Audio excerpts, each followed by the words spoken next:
현재 사용하고 있는 기계가 있고 이제 새로운 기계를 구입하려고 하는 그런 상황이죠. 기계를 대체할 것인가? 그리고 그 실행을 통해 증분현금 흐름을 뽑아내는 게 가장 중요해요. 특히 주목해야 될 점이 세 가지가 있는데 그걸 먼저 짚어보고 앞에 케이스를 구체적으로 살펴보도록 하죠. 아무리 강조도 지나치지 않은 것. 모든 투자에서 결정의 시작은 증분현금 흐름을 기초로 판단해야 합니다. 증분현금 흐름을 판단하기 위해 여러분들이 매몰 원가니 기회비용이니 부수효과라는 개념을 살펴봤는데요. 그런 개념들을 염두에 두시면서 케이스에서 이게 매몰 원가일까? 이거 기회비용인가? 이거 부수효과인가? 이런 감각을 연습을 통해 꾸준히 길러주시면 큰 지혜가 될 거라고 장담합니다. 새 기계를 지금 구입한다면, 즉 새 기계 투자안을 채택한다면 자, 사용 중인 기계는 처분하겠죠. 새로운 기계를 구입하게 되면 새로운 기계 투자 실행과 동시에 사용 중인 기계는 5년 후에 팔려는 계획은 취소되고 지금 즉 새 기계 투자하는 시점에 판매하겠죠. 그로 인한 현금 흐름도 역시 증분현금 흐름이죠.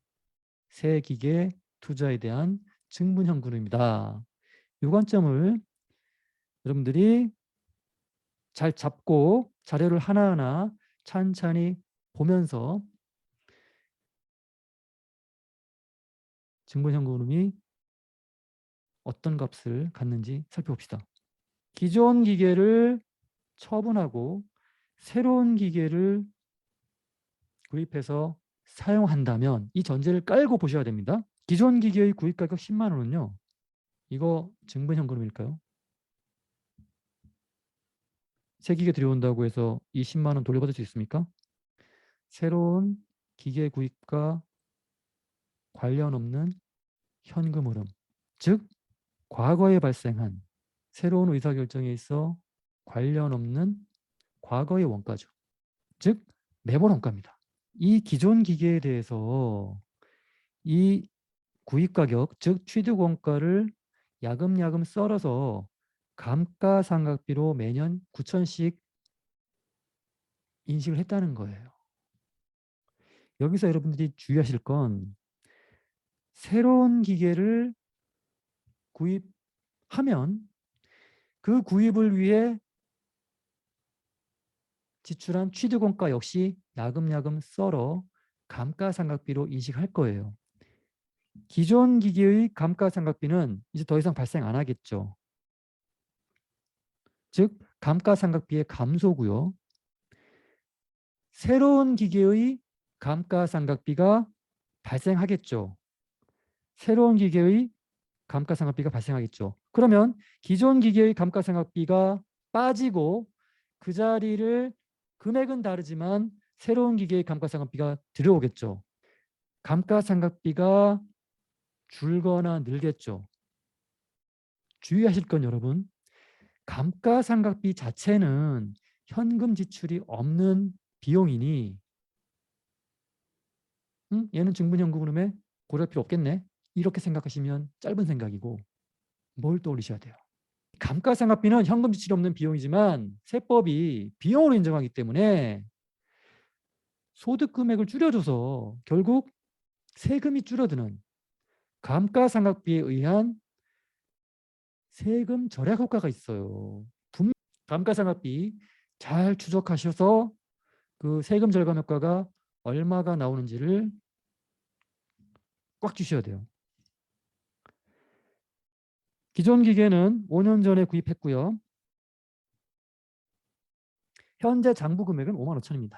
현재 단종 가치는 6만 5천이에요. 자, 이거 조심하셔야죠. 이 값이 뭘 의미할까요? 새로운 기계를 들이면 이 기존 기계는 처분하겠죠. 그렇습니다. 이 6만 5천이라는 이 값이 새로운 기계를 들이기로 결정했다면 기존 기계를 이 값에 처분할 테니 그렇습니다. 현금 유입이 될 거예요. 분명히 증분현금입니다. 투자한 실행에 관련된 5년 후 장부 금액, 5년 후 잔존가치. 새로운 기계를 들이지 않는다면 기존 기계는 5년 후까지 쭉 사용하고 결국 이 만 원에 처분하겠죠. 새로운 기계를 구입하지 않을 경우 이 만 원은 분명히 뭐예요? 현금 유입이에요.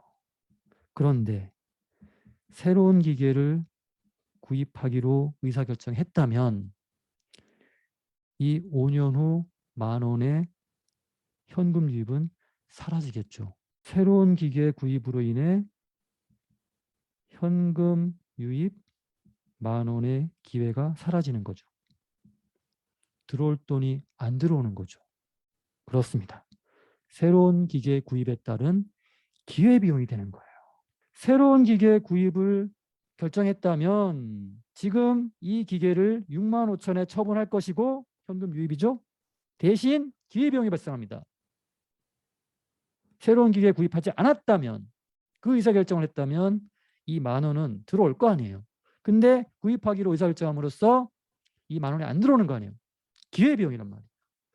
분명히 기회비용도 투자의사결정 관련된 증분현금 흐름이라고 했죠.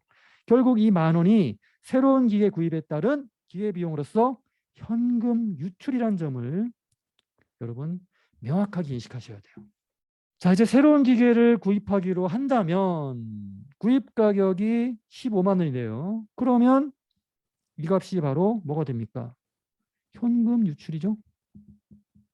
증분현금입니다. 그리고 투자 수명이 5년입니다. 즉 내용연수가 5년이라는 얘기죠.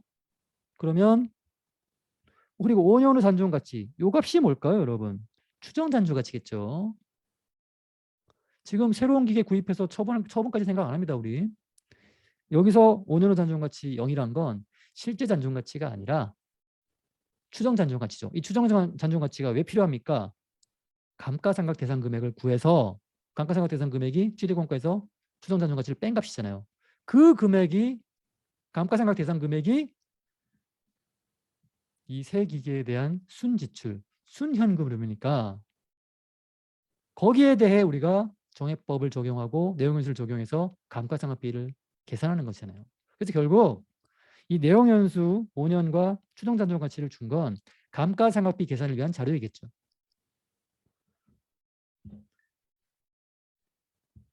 새 기계를 구입하면 비용이 절약된대요. 연간 5만씩. 이게 뭡니까? 이 새 기계를 도입하는 궁극적인 이유겠죠. 지출될 비용이 절감되면 그거 현금 유입이죠. 나갈 돈이 안 나가면 현금 유입이잖아. 세율은 21%고요. 세금도 분명히 투자 실행과 관련된 현금과 관련이 있습니다. 그리고 요구 수익률은 10%입니다. 영업현금 흐름을 도출하기 위해서는 네 가지 방법이 있죠. EBIT에 감가상각비를 더하고 세금을 빼고 그리고 나머지 또 추가로 세 가지 방법 더 배웠죠. 그 네 가지 방법을 이용해서 영업현금을 구하는데 그 기초는 출발점은 손익계산서예요. 현금 흐름이라는 게 뭡니까? 총 추정 현금을 말하는 것이죠. 영업현금 흐름에서 순자본의 변화를 빼주고 자본 지출을 추가로 빼준 게 총 추정 현금 흐름이죠. 자, 이제 첫 번째 영업현금 흐름을 뽑아내기 위해 먼저 손익계산서를 작성하는 거예요. 자, 비용 절감액 손익계산서인데 왜 비용 절약액이 맨 위에 옵니까? 매출액이 오는 거 아닙니까? 여러분 지금 이건 신제품을 생산해서 판매하는 그런 의사결정이 아니에요. 새로운 기계를 통해 비용 절약을 하는 게 주 목적이거든요. 자, 비록 비용이란 말이 들어갔지만 새로운 기계 도입에 의한 수익입니다. 그래서 이 추정손익계산서 맨 위에 지금 이 비용 절감액이 오는 거예요. 여러분들 이거 수익이라고 보시면 돼요. 아니 나갈 돈이 안 나가면 수익이라니까. 이 기계의 내용연수, 즉 투자 수명은 몇 년이었어요? 5년이었죠. 자, 그래서 5년간 매년 얼마씩 5만씩 돈을 버는 거예요. 나갈 돈이 안 나가는 게 돈을 버는 거라니까. 수익이죠. 그래서 이 기계 도입으로 인해 5만의 플러스 현금 흐름이 매년 그리고 5년간, 총 5년간 발생하죠. 자, 이제 감가상각비 여러분, 증가 감소 금액을 잘 따져보셔야 돼요. 일단 새로운 기계 취득 원가가 15만이고 잔존 가치가 추정 잔존 가치가 0이었죠. 그럼 감가상각 대상 금액이 15만 빼기 0이죠. 그러면 15만에 대해서 정액법 적용하면 매년 감가상각비는 그래요. 내용연수 5로 나눈 값 3만이 되는 것이죠. 그래서 새로운 기계에 대한 감가상각비는 매년 3만입니다. 기존 기계의 감가상각비가 얼마예요? 9천이었죠. 그래서 새로운 기계를 구입하지 않았다면 기존 기계에 대해서 9천의 감가상각비가 5년간 발생했을 거예요. 그런데 새로운 기계를 도입할 경우 3만의 감가상각비가 발생하죠. 그럼 여러분, 새로운 기계를 도입할 경우 이 구기계 사용에 의한 이 감가상각비는 발생하지 않겠죠. 그러면 플러스죠. 비용이 발생 안 하면 플러스잖아. 그런데 요 3만의 비용이 발생하니까 기존 기계를 사용하지 않고 신기기를 들여오면 이건 비용이 발생이니까 마이너스가 되는 거예요. 그래서 결국 감가상각비가 증가되는 건 얘는 빠지고 얘가 새로 발생하니까 3만 빼기 9천, 2만 천이 되는 거예요.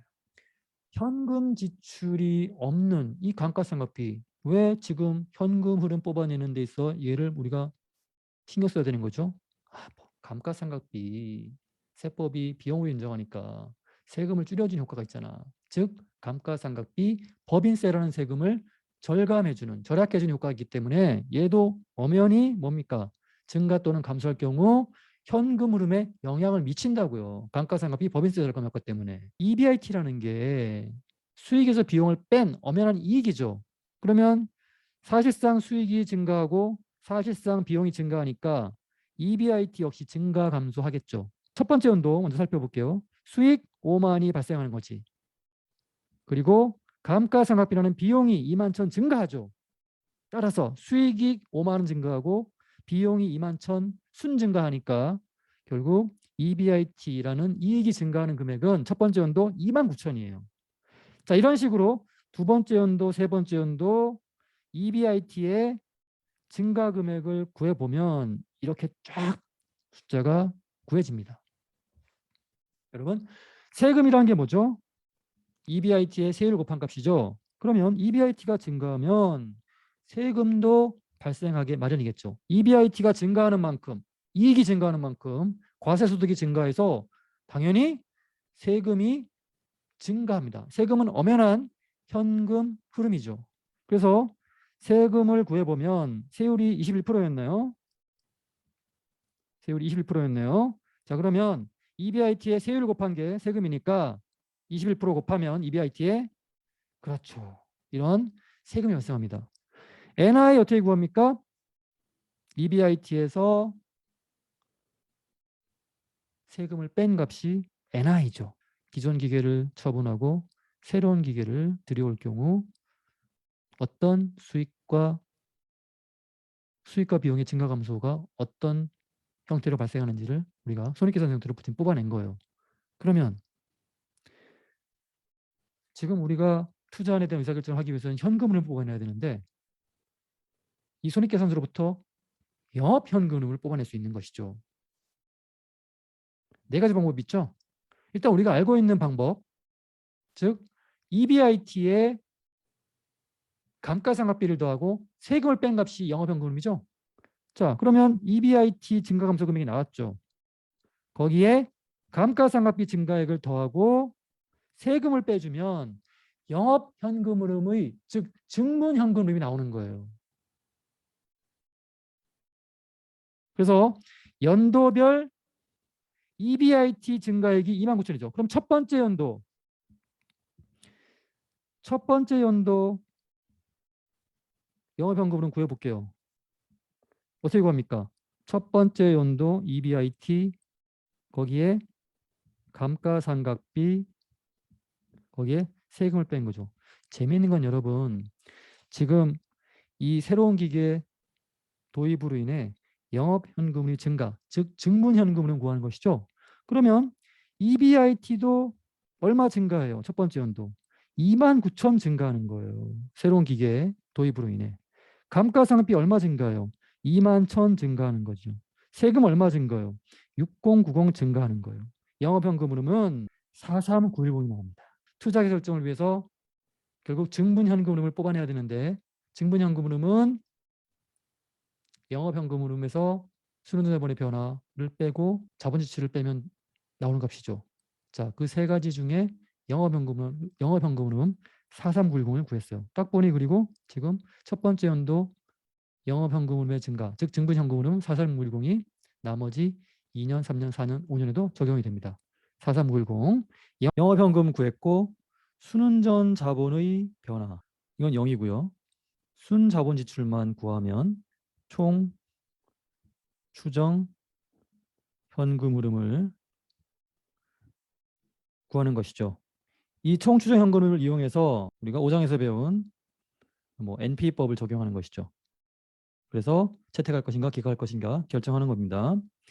이 흐름을 여러분들이 분명히 하셔야 되고 이제 우리가 해야 될 건 이 총추정 현금 흐름의 한 꼭지인 순자본 지출을 구해야 됩니다. 순자본 지출을 구하기 위해 순자본 지출이라는 게 고정자산에 대한 순현금 흐름이죠. 사용하던 기계를 새로운 기계로 대체할 때 현금 흐름이 발생할 수 있는 파이프라인은 몇 개일까요? 3개입니다, 여러분. 일단 신기계 구입할 때 현금 유출이 발생할 것이고요. 그리고 사용하던 기계, 구기계를 처분할 거 아닙니까? 예. 근데 지금 처분할 때 쓰던 기계를 지금 처분하고 새로운 기계를 구입하는 거겠죠? 처분으로 인한 현금 유입이 발생하겠죠. 여기서 끝을 내면 안 됩니다, 여러분. 이 구기계의 원래 계획은요. 내용 연수가 10년이었어요.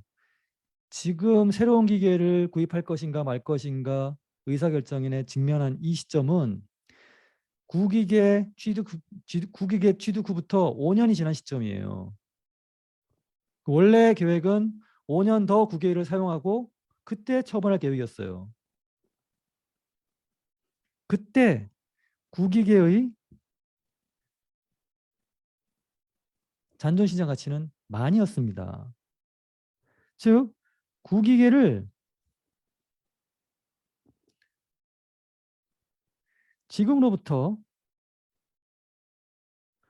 5년 뒤 처분하면 현금 유입 10,000원이 들어올 계획이었어요.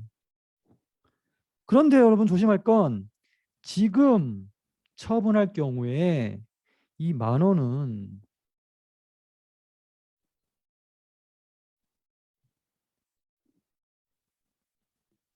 현금 유입이 될 수 없죠.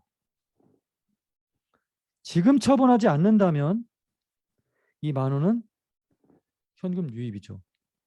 그런데 구기계를 지금 처분하면 이 10,000원은 포기되는 거예요.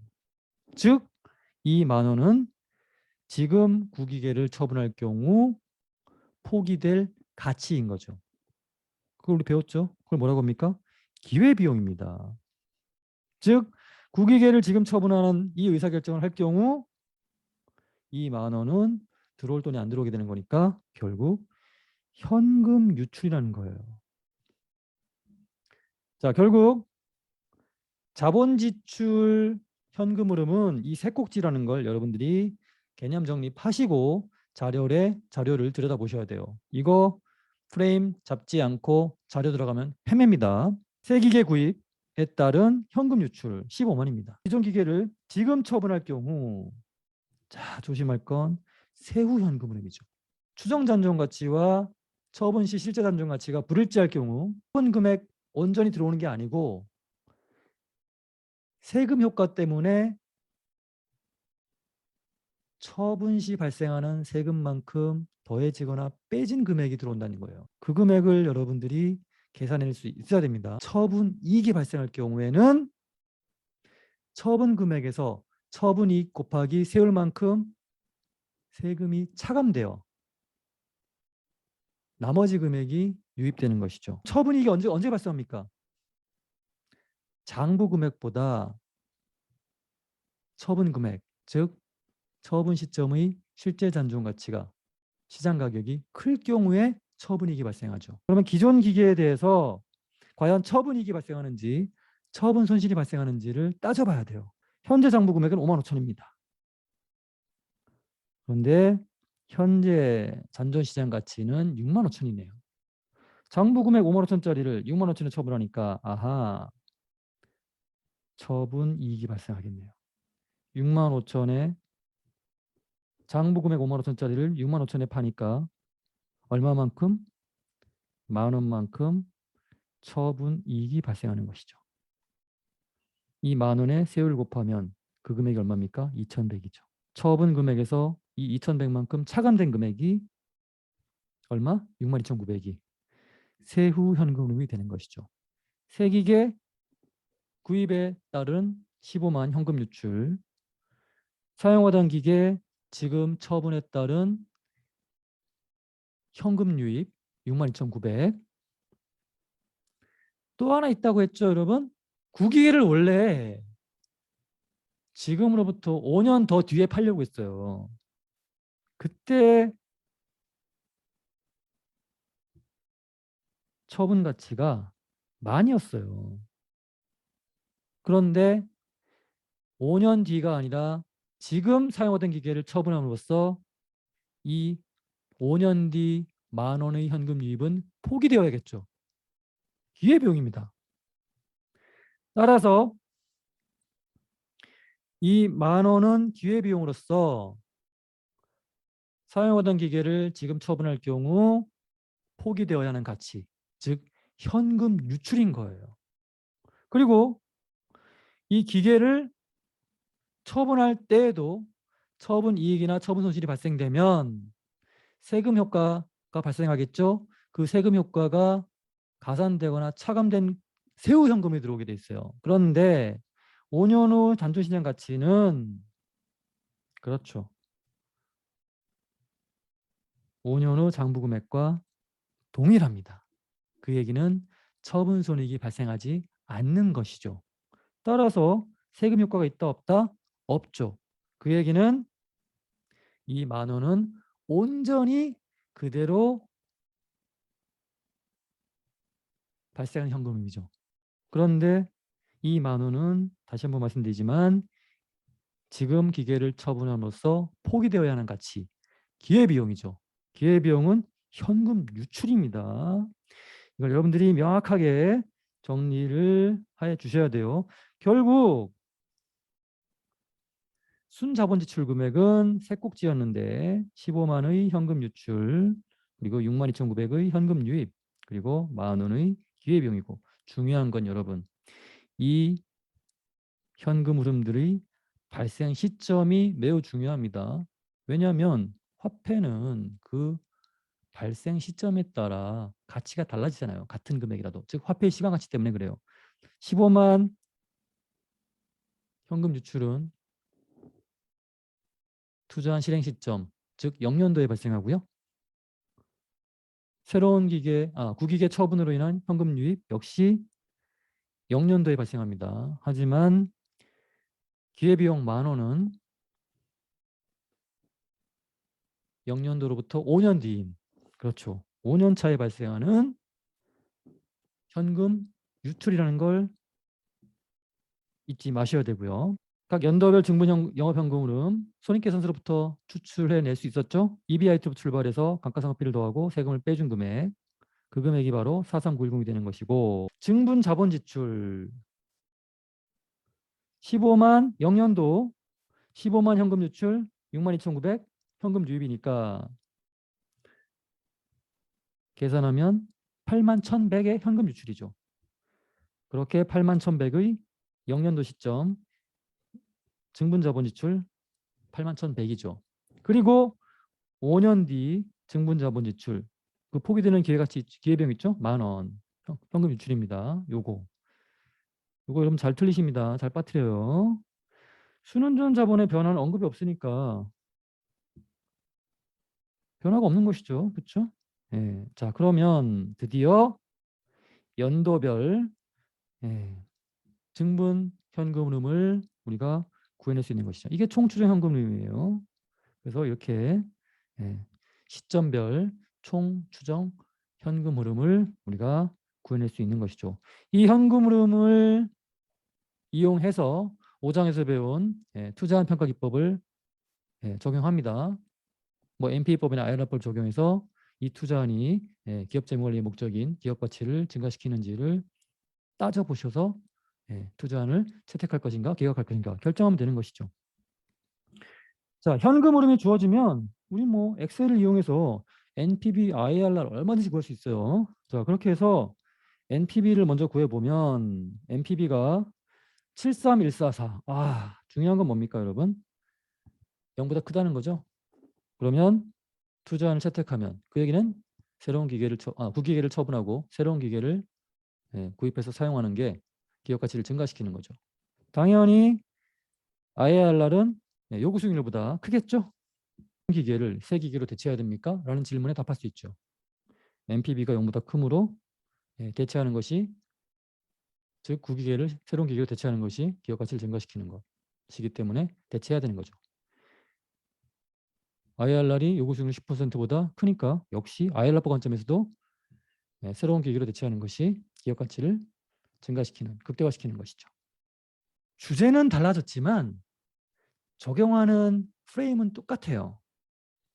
모든 투자 의사결정의 출발점은 현금 흐름이라고 얘기했어요. 투자를 실행할 경우 증가 또는 감소하는 그 현금 흐름, 증분 현금 흐름을 이따 여러분들이 포착하셔야 돼요. 증분 현금 흐름을 세 가지 파이프라인 관점에서 포착하셔야 됩니다. 왜냐하면 현금 흐름이라는 게 영업 현금 흐름의 순원전 자본의 변화를 반영하고 거기에 고정자산에 대한 자본 지출을 빼주는 거잖아요.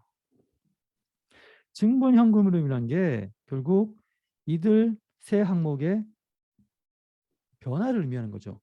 영업 현금 흐름의 증가 감소, 즉 증분 영업 현금 흐름은 투자한 실행으로부터 발생하는 수익과 비용을 먼저 추정하셔야 돼요.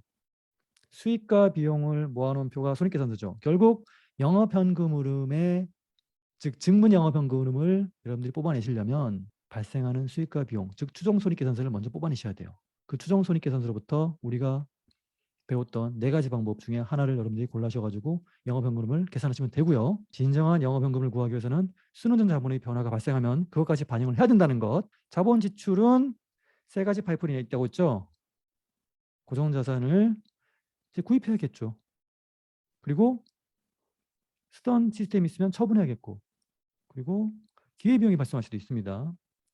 자, 이렇게 뽑아낸 이 현금 흐름을 이용해서 거기에 뭘 적용합니까? 5장에서 배웠던 투자한 평가 기법을 적용하는 거죠. NP법이나 IRR법을 적용해서 NPV가 0보다 큰 값이 나오면 그 투자를 채택하는 것이죠.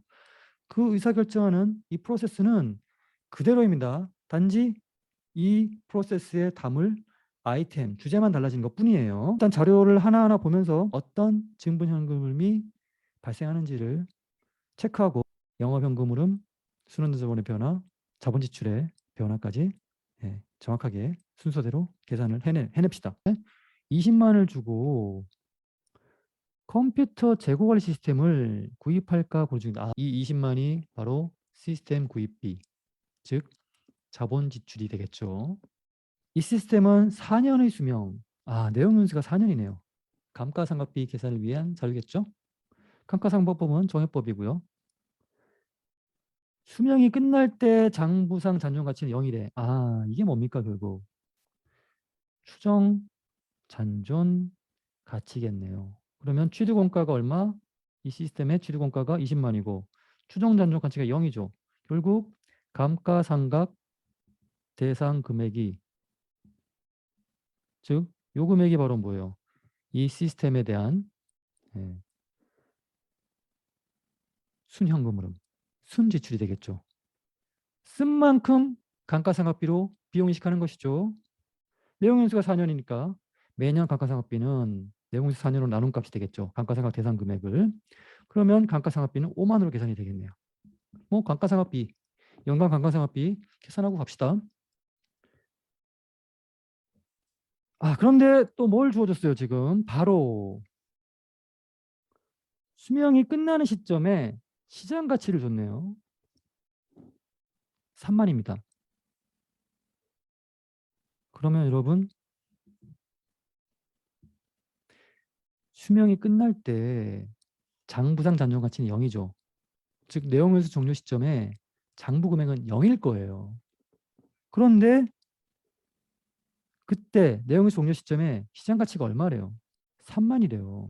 내용회수 종료 시점의 실제 잔존 가치죠. 추정 잔존 가치는 0인데 처분 시점의, 즉 내용회수 종료 시점의 실제 잔존 가치는 3만이래요. 장부 금액이 0이겠죠? 그런데 처분 금액이 3만이죠. 처분 이익이 발생하겠네요. 처분 금액 3만 원 온전히 들어옵니까? 아니면 처분 이익의 세율을 곱한 값, 그 금액이 차감되어 들어옵니까? 그래요. 처분 이익의 세율을 곱한 값이 이 처분 금액에서 차감된 나머지 금액이 들어오는 것이죠. 처분 이익이 얼마입니까? 장부 금액 0을 3만에 처분하니까 처분 이익은 3만이고 세율이 21%죠. 그러면 6,300이겠네요. 6,300이 차감되어 23,700이 들어오겠네요. 이 23,700이 바로 세후 현금흐름이죠. 재고관리 비용을 6만 저렴합니다. 20만을 주고 재고관리 시스템을 구입하려는 목적이 바로 이겁니다. 재고관리 비용을 줄이기 위해. 비용의 절감은 그만큼 돈을 버는 거죠. 나갈 돈이 절약되면 수익인 거죠. 비용의 절감액이 수익이라는 것. 그럼 추정손익계산서에 요 6만이 맨 위 탑라인에 오겠죠. 매출액과 같은 수익이니까. 자, 세율은 21%이고요. 현금흐름을 현재 가치로 할인하는 요구 수익률이 16%입니다. 앞에 신기계 대체와는 다른 점은 이 재고관리 시스템은 기존 재고관리 방식보다 효율적이기 때문에 적은 재고를 가질 수 있게 되어 재고자산은 유동자산이죠. 이 시스템을 도입하면 재고관리 효율성이 확보되어 재고자산 금액이 줄어드는 거예요. 그러면 순원전 자본이 뭐예요? 유동자산에서 유동부채 뺀 거죠. 그러면 재고자산인 유동자산이 줄어드니까 이 시스템 도입하면 순원전 자본의 변화가 발생하는 것이죠. 순원전 자본의 변화 역시 현금 흐름이라는 것. 이 시스템을 구매해야 될까? NPV나 IRR을 먼저 구해봐야겠죠. 재고관리 시스템 도입으로부터 어떤 현금 흐름이 발생하는지를 차근차근 정리해 가셔야 되죠. 영업현금 흐름의 변화, 순운전 자본의 변화, 고정자산에 대한 순지출, 자본 지출의 변화를 빼주고 하면 되는 것이죠. 이게 바로 뭐예요? 그래요. 투자한 실행으로부터 얻는 현금 흐름의 변화인 것이죠. 이걸 이용해서 NPV나 IRR을 구하는 거죠. 증분 영업 현금 흐름 구할 때 바로 구하는 게 아니고 일단 투자한 실행으로부터 얻게 되는 수익과 비용을 먼저 정리하셔야 돼요. 수익과 비용을 정리하는 표가 바로 손익계산서죠. 자, 그러면 손익계산서 맨 위에는 매출이 오는데 수익이죠. 결국 수익이 오는 거예요. 컴퓨터 재고관리 시스템 실행할 경우 수익은 뭐예요? 그렇죠. 절감되는 비용이죠. 이 시스템을 도입할 경우 감가상각비라는 비용이 발생합니다. 왜냐하면 20만 주고 취득했고 추정단정 가치 0이니까 내용연수 4년 정액벌로 감가상각하니까 5만의 감가상각비가 발생하죠. EBIT는 절감액 수익에서 감가상각을 뺀, 즉 6만 빼기 5만인 만이 되겠죠. 자, 세금이 이 EBIT의 세율을 곱한 값이니까 2,100이고요. 결국 순이익은 7,900이 되겠네요. EBIT나 세금, 감가상각비가 주어지면 영업현금흐름을 구할 수 있죠. EBIT에서 감가상각비를 더하고 세금을 뺀 게 영업현금흐름이잖아요. EBIT만에 감가상각비 5만을 더하고 세금 2,100을 빼면 그 값이 바로 영업현금흐름이 되는 것이죠. 순원전 자본의 변화를 구해야 되죠. 자, 재고관리 시스템이 재고자산을 효율적으로 관리하기 때문에 순원전 자본이 4만 5천 절약된다고 했죠. 순원전 자본이 감소하는 것이죠. 여러분, 제가 외워달라고 그랬죠. 순원전 자본의 증가는 순원전 자본에 지출하는 것이죠. 투자하는 것이죠. 그러니까 현금 유출이고 순환전 자본의 감소는 반대라고 했죠. 예. 순환전 자본을 회수한다 개념으로 접근하시면 돼요. 결국 현금 유입입니다. 순환전 자본의 절약은 현금 유입이다. 45,000. 이걸 여러분들이 캐치하셔야 되고, 근데 발생 시점이 중요하죠. 이 투자안을 실행할 경우 그게 0년도인데, 즉 투자안이 실행된다는 얘기는 재고관리 시스템을 도입한다는 얘기고, 재고관리 시스템 도입하면 효율적인 재고관리로 인해 이 순환전 자본이 변하는 것이죠. 결국 이 현금 유입 45,000은 언제 발생하는 거예요? 그렇죠. 0년도 투자안 실행과 함께 발생하는 현금 흐름이죠. 자본 지출을 봅시다. 이 재고관리 시스템 역시 고정자산입니다. 그러면 이 고정자산에 대한 순현금 흐름이 바로 이 자본 지출이죠. 재고관리 시스템을 투자한 실행과 함께 구입해야 되겠죠? 구입하는데 현금 흐름이 20만 발생하죠. 현금 유출이죠, 당연히. 20만에 구입한 이 시스템을 4년간, 내용에서 4년 동안 사용한 뒤에 처분합니다. 처분 금액이 3만인데요. 3만이 온전히 들어오는 게 아니에요. 처분 이익이나 처분 손실이 발생하면 세금 효과가 플러스 되거나 마이너스 된 세후 현금으로 유입된다는 거. 처분 금액 3만이지만 처분 시점이 언제라고요? 내용회수 종료 시점인 지금부터 4년 뒤죠. 그때 추정잔조 가치가 0이었기 때문에 감가상각이 다 끝나면 내용회수 종료 시점 장부 금액 0이겠죠. 내용회수 종료라는 게 무슨 얘기예요? 감가상각이 다 끝난 시점이잖아. 그럼 추정잔조 가치가 0이었다는 얘기는, 그래요, 취득원가 전액 내용회수 종료 시점에 다 감가상각 됐을 거 아니에요. 그러니까 누적 감가상각비가 결국 취득원가지. 장부 금액이라는 게 뭡니까? 취득원가에서 누적 감가상각비를 뺀 거잖아요. 그러니까 이 추정잔조 가치가 0일 경우 장부 금액은 0일 거예요. 장부 금액 0인 자산을 얼마 처분했어요? 3만에 처분했으니까 이 3만이 바로 뭐예요? 처분 이익인 거지. 이 3만이 온전히 들어오는 게 아니고, 그렇죠, 처분 이익의 세율 곱한 값만큼 차감되어 들어오겠네. 얼마입니까? 6,300이 차감되어 들어오는 것이죠. 결국 3만에서 6,300이 차감되어 얼마?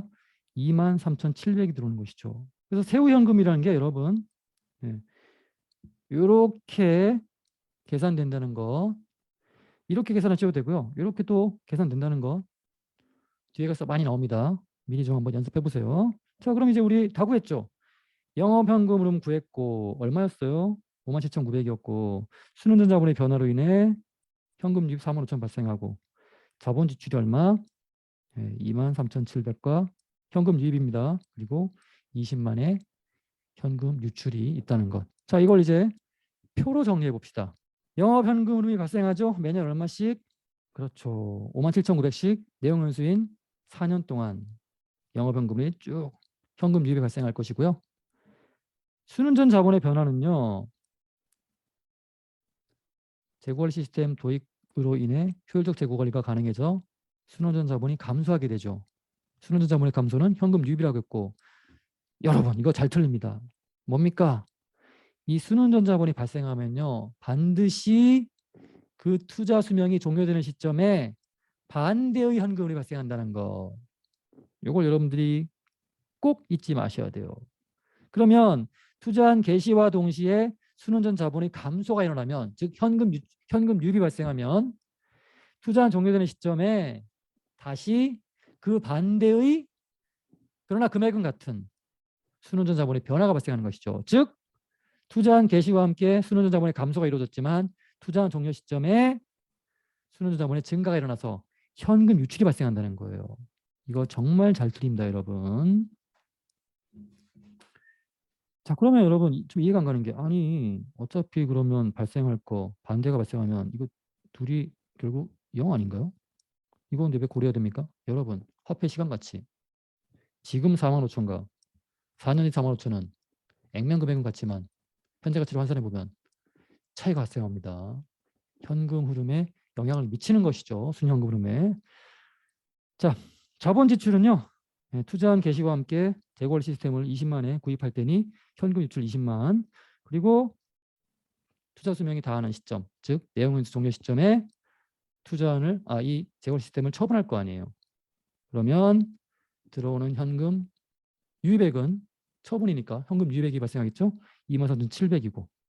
자, 결국 총 추정 현금 흐름 계산할 수 있죠. 0년도에 순환전 자본의 변화 45,000 현금 유입과 예, 자본 지출 20만, 현금 유출이죠. 그래서 현금 유출 15만 5천. 이런 식으로 이제 연도별 추정 현금 흐름을 다 발라낸 거예요. 자, 그러면 이 현금 흐름을 이용해 NPV를 구해보면요. 아, 이게 웬일입니까? NPV가 마이너스가 나오네요. 이 투자는 실행할 경우 기업에 도움이 되는 게 아니라 손해나는 그런 투자가 되겠네요. 따라서 이 컴퓨터 재고관리 시스템 구입하는 건 기업 가치를 감소시키는 의사결정이기 때문에 기각해야겠죠. IRR이 당연히 NPV가 0보다 작으니까 내부 수익률을 구해보면 요구 수익률보다 작은 값이겠죠. IRR법 관점에서도 이 재고관리 시스템 구입 투자는 기각되어야 할 투자안이 되는 것이죠. 재고관리 시스템 도입 의사결정과 비슷한 구조인데요. 같이 한번 연속해서 풀어보죠. 영년도 시점에 100만의 비용이 드는 컴퓨터 시스템 도입을 고려 중입니다. 그러니까 이번 의사결정은 이 100만의 그 현금을 지불하고 이 시스템을 도입하는 것이 기업 가치를 극대화하는가 그 의사결정이겠네요. 자, 이 시스템은 재고자산과 외상매출금 관리 비용을 연간 30만 절감한다고 하네요. 재고자산 외상매출금? 유동자산이잖아. 유동자산이 30만 절감된다? 순운전 자본의 변화 아니야? 해석을 잘 하셔야 돼요. 비용이 절감되는 거잖아요. 재고자산과 외상매출금 관련 비용이 발생했대요. 시스템을 도입하면 그 비용이 세이브되는 거야. 절약되는 거야. 결국 비용의 절감은 몇 번이나 말씀드리지만 수익입니다. 100만을 들여 구입할 이 시스템은 내용연수 5년, 즉 투자 수명이 5년인 거죠. 정해법을 감가상각하고요. 그러면 이 연간 30만 절감되는 건 몇 년 동안 발생하는 거예요? 그렇지. 시스템을 사용해서 수익을 창출하는 기간이 5년이라고 지금 주어졌잖아. 결국 이 연간 30만 절감은요. 이 내용연수를 보면 알 수 있어요. 즉 5년간 절감되는 거야. 정해법 내용연수 5년 취득원가 주어졌고 그리고 5년 후 잔존가치는 5만으로 추정 잔존 가치죠. 연간 감가상각비를 한번 구해볼까요? 일단 감가상각 대상 금액을 구해야겠죠.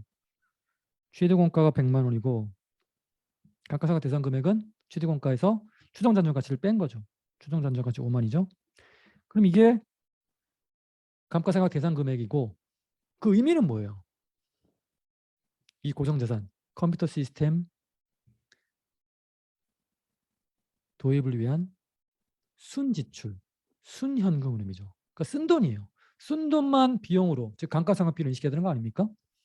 그래서 이 쓴 돈, 고정자산에 대한 순현금 흐름, 즉 감가상각 대상 금액을 내용연수로 나눈 거. 그게 연간 감가상각비가 되는 것이죠. 그걸 보면 19만입니다. 감가상각비 현금 유출이 없는 비용인데 왜 지금 우리 현금 흐름 뽑아내는 이 시점에 이걸 고려해야 됩니까? 여러분, 감가상각비는 현금 유출이 없는 비용 맞습니다. 하지만 세법이 이 감가상각비를 비용으로 인정하기 때문에 세금이 줄어요. 현금 흐름과 관련이 있습니다. 순원전 자본에는 영향을 미치지 않고요. 세율은 21%이고 요구 수익률은 8%. 할인율로 쓰란 얘기죠. NPV를 구하기 위해 투자에서 결정의 출발점인 이 투자한 실행으로부터 발생할 증분 현금 흐름을 뽑아내야겠죠. 증분 현금 흐름은 결국 총 추정 현금 흐름으로서 영업 현금 흐름 빼기 순환전 자본의 변화 빼기 자본 지출입니다. 그럼 먼저 영업 현금 흐름을 구하러 갑시다. 영업 현금 흐름은 그냥 구하는 게 아니고 일단 이 투자한 실행으로부터 발생할 수익과 비용으로부터 뽑아내는 것이죠. 수익과 비용이 모임표가 손익계산서고 이 투자한 실행의 경우 추정되는 수익과 비용을 우리가 앞에서 일단 반론해 봤고 표로 한번 정리해 봅시다. 손익계산서 탑라인에는 매출액이 오는데 수익이죠. 자, 이 투자한 실행으로부터 얻는 수익은 뭐였어요? 그렇죠. 비용의 절약이죠. 그게 연간 30만이었고 여러분 손익계산서의 기간 단위는 연입니다. 연, 1년. 그래서 30만 연간 비용 절감액. 감가상각비는 좀 전에 구해봤죠. 컴퓨터 시스템 고정자산의 도입이니까 감가상각비가 발생하죠. 19만입니다. 다른 수익과 비용 없죠? 그러면 EBIT는 수익에서 비용 뺀 값인 11만이 되겠네요. EBIT에 세율을 곱해서 21% 구한 값이 세금 23,100이 되고, 결국 손익계산서 엔드 오브 라인, 바텀 라인에 오는 값인 순이익은 EBIT에서 세금을 뺀 86,900이 되겠네요. 자, 우린 손익계산서가 주어지면 영업현금흐름을 구할 수 있죠. 많이 쓰던 방법이 EBIT에 감가상각비를 더하고 디프리시에이션, 거기에 세금을 빼면 이게 바로 뭐예요? 영업현금흐름이고. 자, 많이 쓰던 방법이고, 이번에는 세후 현금흐름 접근 방법으로 한번 구해보죠. 이렇게도 구할 수 있는데 세후 현금흐름 접근 방법으로 구해보는 것이죠. 수익에서 비용을 뺀 값이 이익이죠. 그런데 요거는 세금이 차감되기 전 이익입니다. 즉 세전 이익이죠. 여기에 뭘 곱하면 1 마이너스 세율을 곱하면 이 금액이 뭐가 되는 거예요? 세금 차감된 후의 이익, 세후 이익이 됩니다. 감가상각비에 세율을 곱한 값. 뭡니까, 여러분? 이게 바로 우리가 감가상각비를 고려해야 되는 이유. 즉 감가상각비를 세법이 비용으로 인정하기 때문에 과수소득이 줄어 세금이 주는 세금 절약 효과죠. 세금 절약이 되는 건 뭐예요? 낼 세금 절약되면 현금 유입이죠. 돈 버는 거잖아. 그래서 그 세금 절감 효과를 감가상각비에 의한 세금 절감 효과를 플러스해 줘야 되는 거죠. 이게 바로 뭡니까? 이 세후 현금 흐름 접근 방법으로 구한 영업 현금흐름이 되는 것이죠. 조심하실 건 여기 비용에는 어떤 값이 불포함? 감가상각비가 불포함이라는 거. 그러니까 결국 요 수익과 비용은요, 현금 유입과 현금 유출과 관련된 수익 비용만 여기 들어간다. 수익은 요거 하나죠. 비용에 절약하게 여기 30만. 그리고 비용은 감가상각비밖에 없잖아요. 근데 여기 감가상각비가 불포함이잖아. 그러면 감가상각비 외에 다른 비용이 없는 거니까 비용은 0이네요. 그러면 수익 30만 빼기 비용 0. 여기에 1 마이너스 세율이 얼마예요? 0.21을 곱한 값. 그렇죠? 이게 세후 이익이 되는 것이죠. 현금 흐름과 관련된. 그리고 거기에 이제 감가상각비 얼마? 19만 곱하기 0.21을 곱한 값. 여기 나와 있네요. 네. 그래서 요거 30만이 요거죠. 그죠? 30만 빼기 0, 수익 비용, 수익에서 비용 뺀 거. 거기에 1 마이너스 0.21 세율을 곱한 값. 그죠? 네, 그게 24만 7천. 여기에 감가상각비 증가로 인한 세금 절감액, 즉 감가상각비 곱하기 세율이죠. 그 금액이 39,900. 그래서 24만 7천에 39,900을 더한 값, 결국 영업현금흐름은 24만 7천 더하기 39,900 얼마? 27만 6,900이 나옵니다. 그리고 순운전 자본에 뭐 절약되거나 이런 거 없다고 했죠? 그럼 이제 순자본 지출만 보면 되겠네. 네, 순자본 지출이란 게 뭡니까? 고정자산에 대한 현금 유출과 현금 유입액이죠. 자, 컴퓨터 시스템 도입하는데 초기 투자 비용이 얼마? 100만이었죠. 현금 유출. 그리고 이 시스템을 내용물수 종료 시점에 처분하겠죠. 그러면 현금 유입이 얼마 발생하는 거야? 5만이 발생하는 것이죠. 여러분, 세후 현금 흐름 처분 금액과 동일합니다. 왜 우리 처분 이익이나 처분 손실이 발생하는지 여부 안 따져보고 이걸 그냥 바로 세후 현금이 5만이라고 지금 이 문제 제가 풀어버린 거죠. 그래요. 지금 자료에서 5년 후 실제 잔존 가치를 아예 언급도 안 했어요. 딱 뭐만 지금 언급했어요.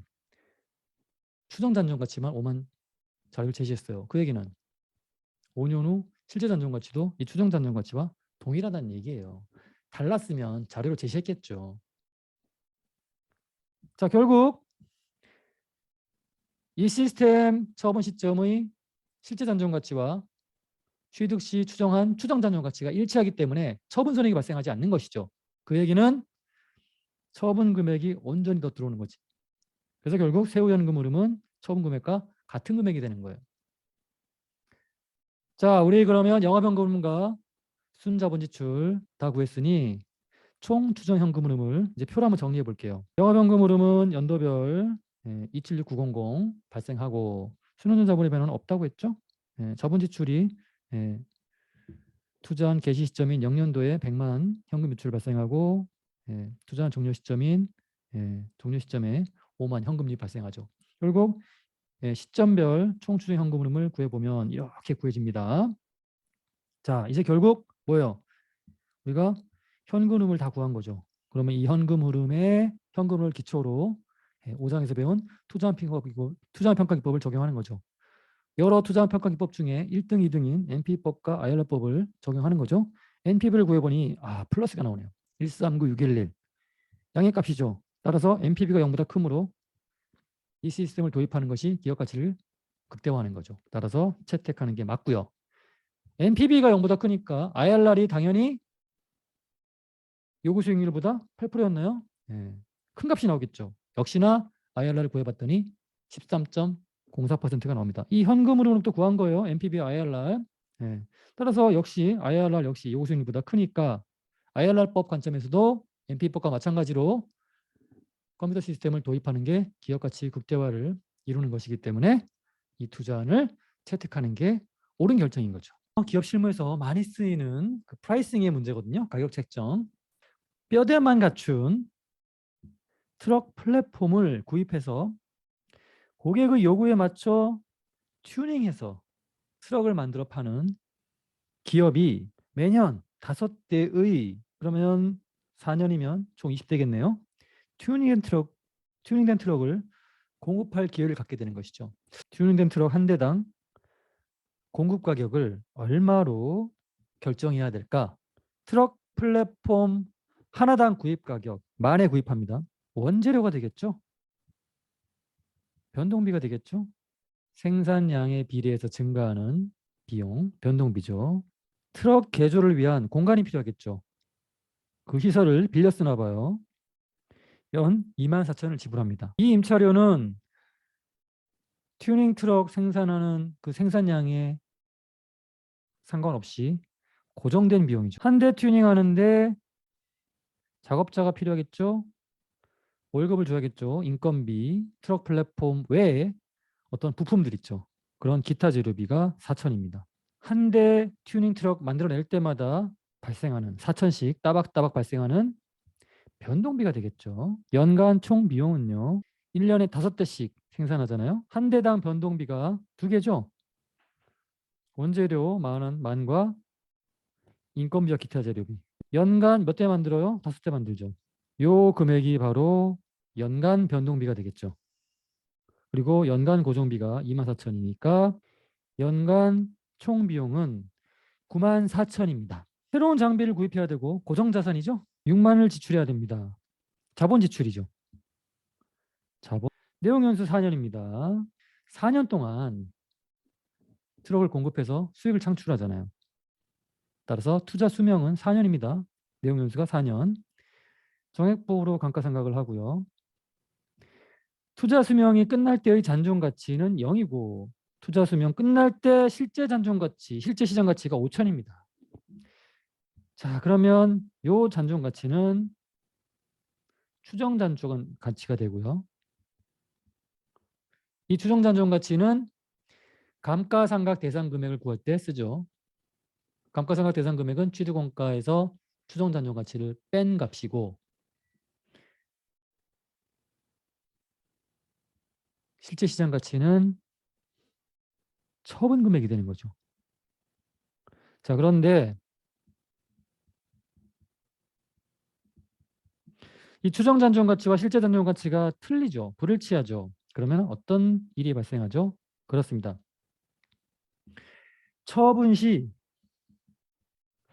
세후 현금 흐름이 처분 금액 그대로 들어오는 것이 아니고 처분 이익이 발생할 경우에는 세금 효과만큼 빼진 금액이 들어올 것이고 처분 손실이 발생하면 세금 효과만큼 가산되어 더 들어오겠죠.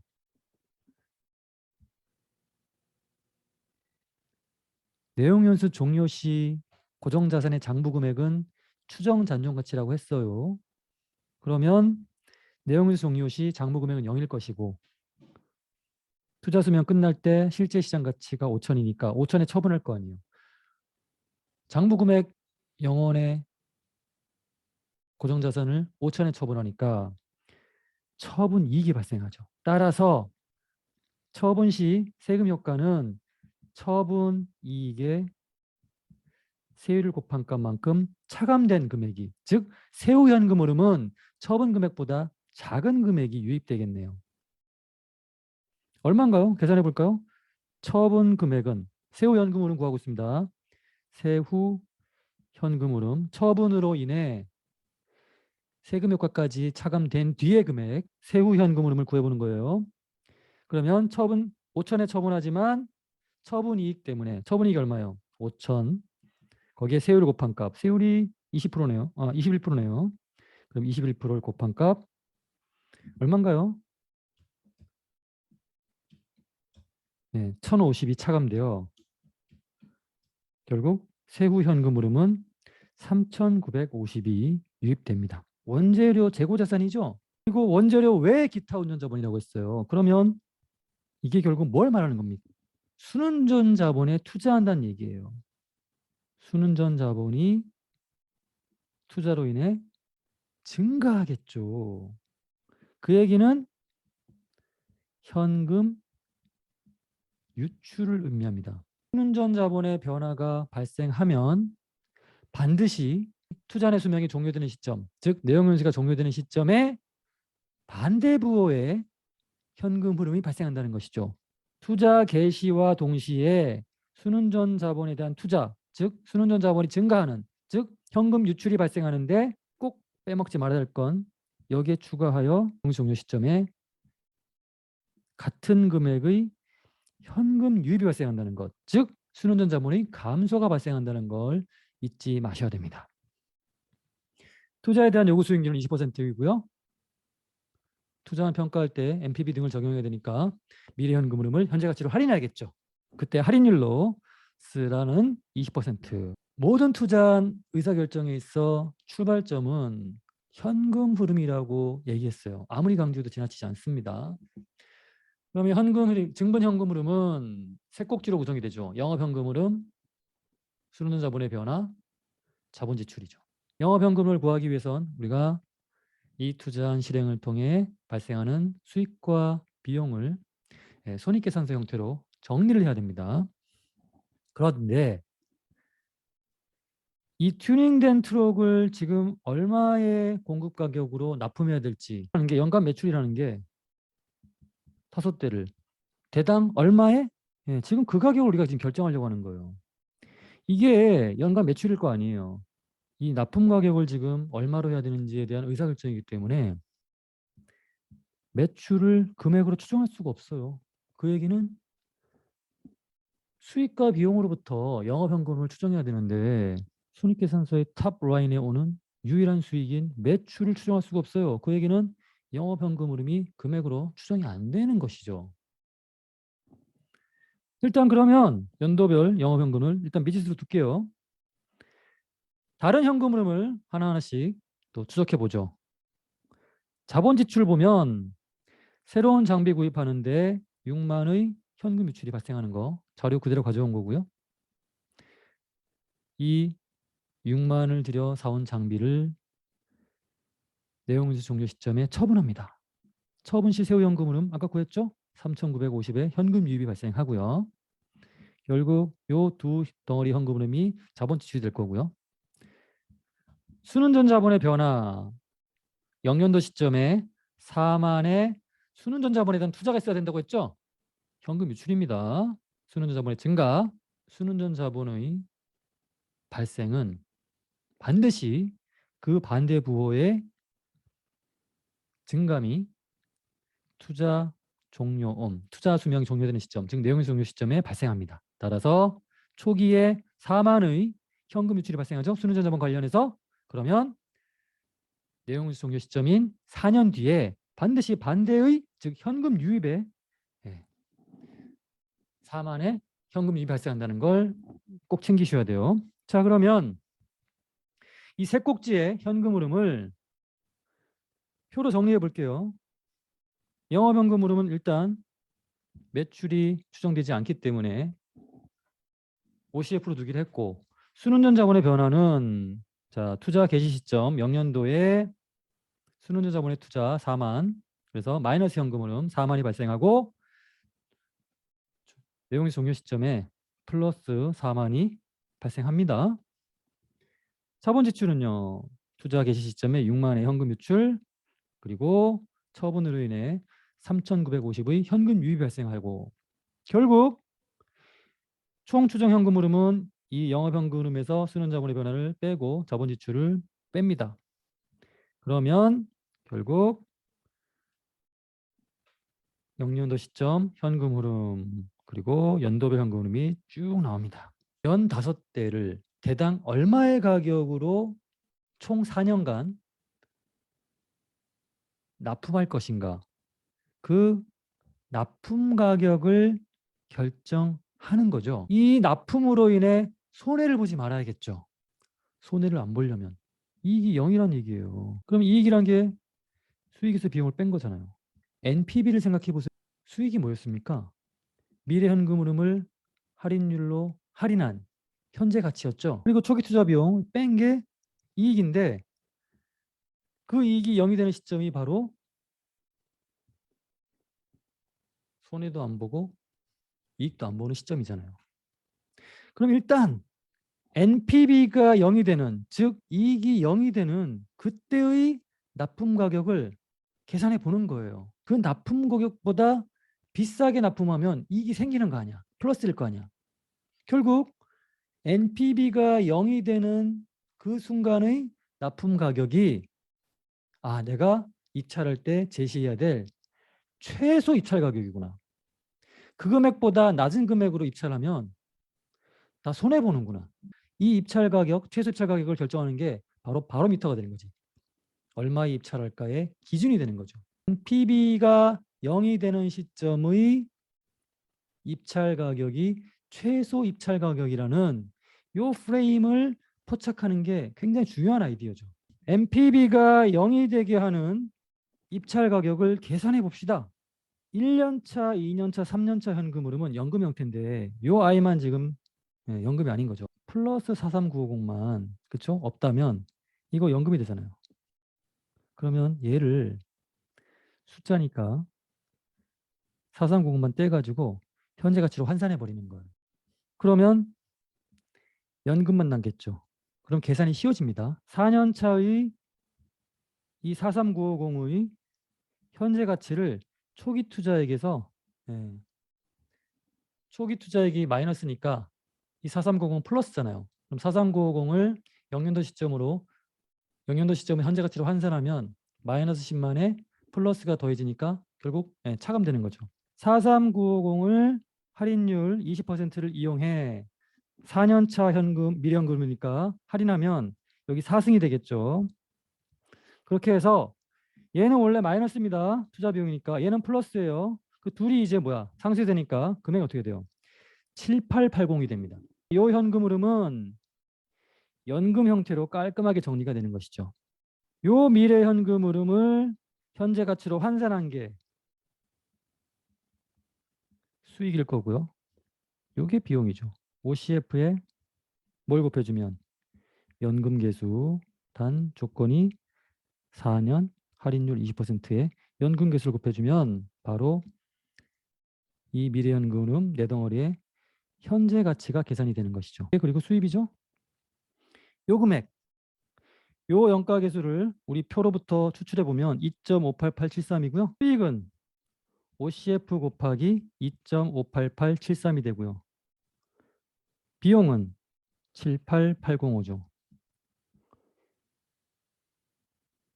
수익과 비용이 같아지는 지점이 바로 NPV가 0이 되는 시점이니까 하나의 식이 나오고 그러면 미지수 OCF를 뽑아낼 수 있겠네요. OCF는 풀어보면 3044입니다. 영업현금 흐름을 3044로 만들어주는 그 대당 가격이 바로 최소 입찰 가격이 되는 것이죠. 어떤 판매 가격이 30442의 영업현금을 가져다 줄까? 추정 손익계산서를 한번 만들어 볼게요. 한 5대의 튜닝 트럭을 만들기 위해 변동비와 고정비가 94,000이 발생한다는 것. 그게 비용이죠? 취득원가 얼마예요? 6만이죠. 그러면 감가상각 대상 금액이 6만, 추정자산가치 0. 이게 감가상각 대상 금액이고 여기에 뭘 나눠주면 내용연수로 나눠주면 되겠죠. 4년. 이게 바로 연간 감가상각인데 얼마입니까? 15,000에 연간 감가상각비. 감가상각비라는 비용이 추가가 되죠. 15,000. 이제 다른 비용은 또 없죠. 순이익만 구할 수 있다면 매출액을 구할 수 있겠죠. 매출액이 뭡니까? 이게 연간 매출액이죠. 그러면 연간 5대 생산해서 판매하는 거죠. 그러면 매출액이라는 게 결국 5대 곱하기 대당 가격일 거예요. 근데 우리가 지금 알고 싶은 게 뭐예요? 이 대당 가격이잖아요. OCF는 알고 있어요. 얼마입니까? 30442예요. 이 손익계산서로부터 OCF를 추출했는데 이젠 거꾸로예요. OCF로부터 손익계산서를 알아가는 거죠. 그럼 지금 알고 싶은 건 뭐예요? 순이익이죠. 네 가지 방법의 OCF 구하는 방법이 있었죠. 그 중에 순이익이 들어가는 게 있었어. 그게 바로 뭡니까? 그래요.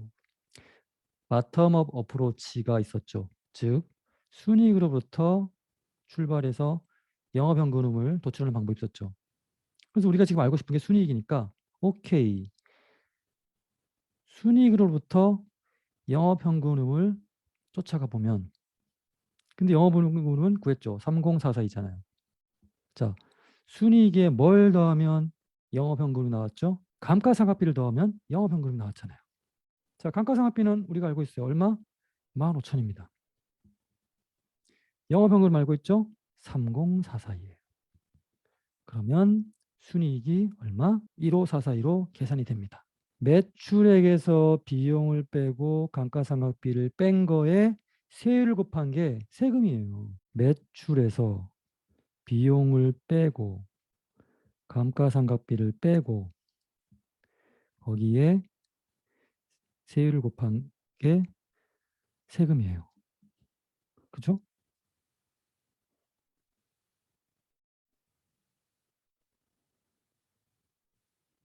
그러면 순이익이라는 게 바로 매출액에서 비용을 빼고 감가상각비도 빼고 뭐예요? 세금까지도 뺀 거예요.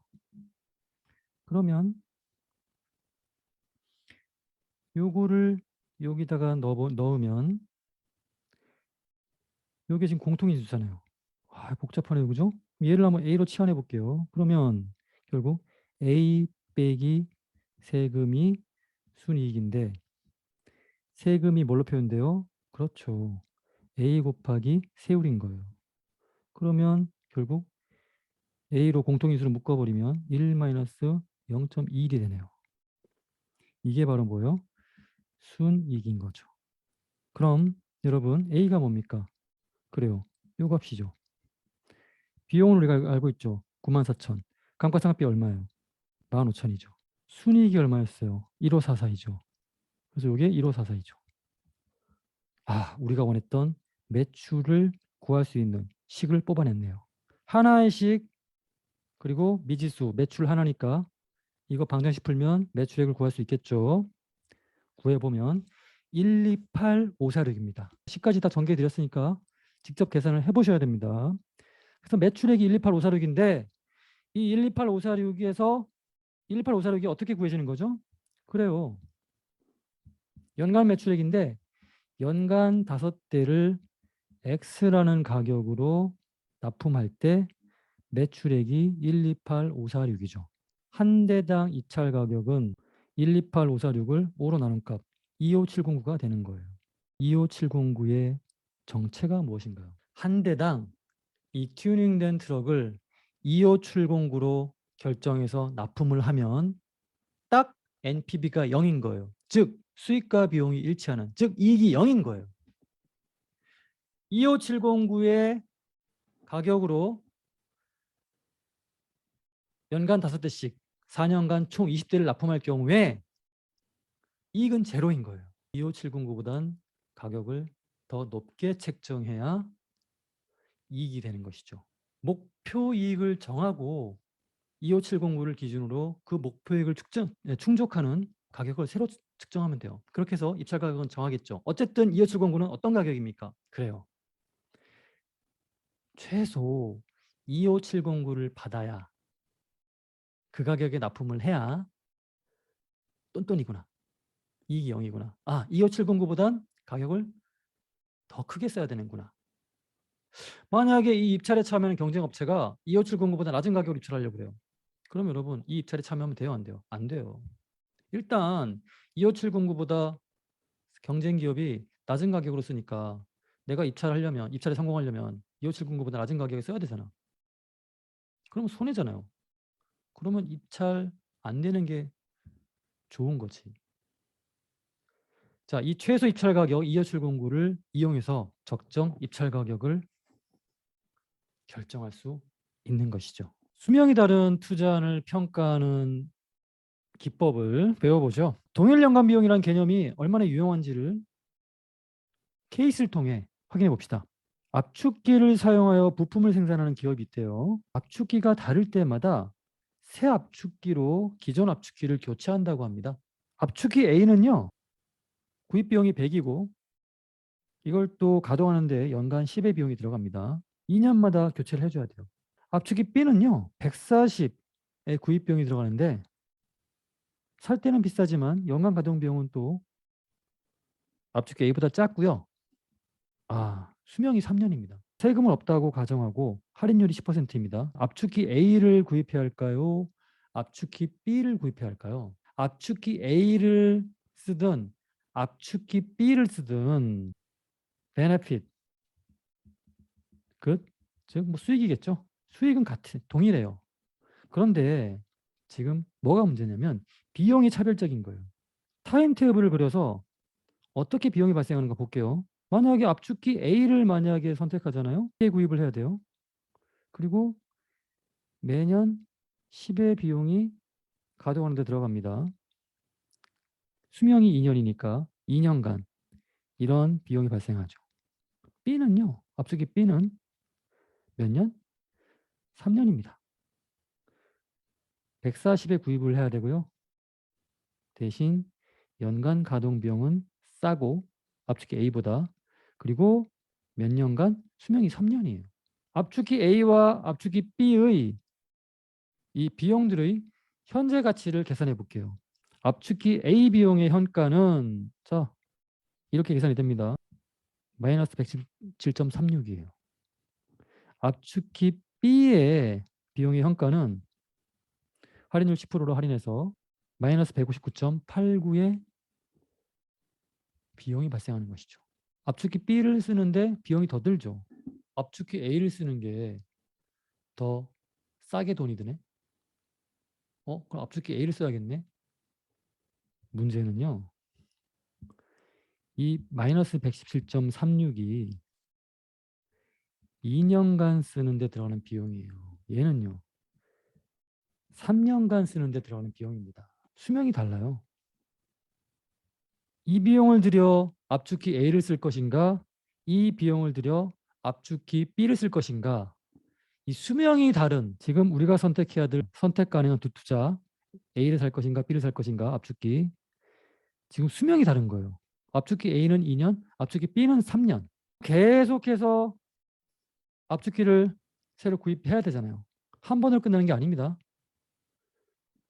압축기 A를 만약 선택하면 2년마다 계속해서 압축기를 A로 교체한다는 얘기예요. 압축기 B는 3년마다고. 그게 영구적으로 한다는 거지. 자, 이런 조건을 만족하죠? 지금 케이스가 이 수명이 다른 투자에 대해서 의사결정할 때 어떻게 해야 되냐 이거죠. 동일 연간 비용이라는 개념을 이용하면 이 수명이 다른 두 투자안 중에 어느 걸 선택하는 게 더 이익이 되는가를 판단할 수 있어요. 그럼 압축기 A가 더 좋은 선택, 즉 비용이 더 적게 드는 선택인 것처럼 보이지만 그렇지 않죠. 왜냐하면 이 비용 현가의 참음미는 117.36을 들이면 압축기 A를 2년 동안 사용할 수 있다는 거고 159.89를 들이면 압축기 B를 3년 동안 사용할 수 있다는 걸 의미해요. 즉 서비스 제공 기간이 다르기 때문에 비용만을 단순 비교하는 것은 잘못된 선택을 초래할 수 있는 것이죠. 따라서 압축기 A와 압축기 B의 예, 동일 연간 비용이라는 개념의 EAC라고 하는데 이 숫자를 산출해서 비교하는 게 정확한 의사결정을 할 수 있다는 게 옳은 의사결정을 할 수 있다는 거예요. 그러면 동일 연간 비용의 정의를 써놨는데 얼핏 보면 이해 안 가죠, 여러분? 이 얘기예요. 자, 압축기 A의 경우에는요. 117.36의 비용이 들어가죠. 2년간 압축기 A를 쓰는데 그러면 동일 연간 비용이라는 게 뭐냐면 현재 시점의 비용이 111.36인데 그러면 연간 얼마의 비용이 발생하면 그걸 C라고 할게요. 즉 1년 뒤의 비용 C와 2년 뒤의 비용 C를 현재 가치로 환산한 거 있죠. 요 금액의 합계 금액과 요 금액이 일치하는 금액. 그게 동일 연간 비용이에요. 이 C의 의미가 뭔가요? 연간 C를 지불하잖아요. 그러면 117.36의 비용이 발생하는 거죠. A를 선택하면 계속해서 A를 2년간 쓰고 다시 또 A로 교체할 거니까 C의 비용이 또 발생하겠죠. 결국 이 C라는 게 압축기 A를 선택할 때 매년 발생되는 연금 형태의 비용이 되는 거예요. 이게 바로 압축기 A 선택할 경우에 동일 연간 비용입니다. 압축기 C는요. 3년이죠.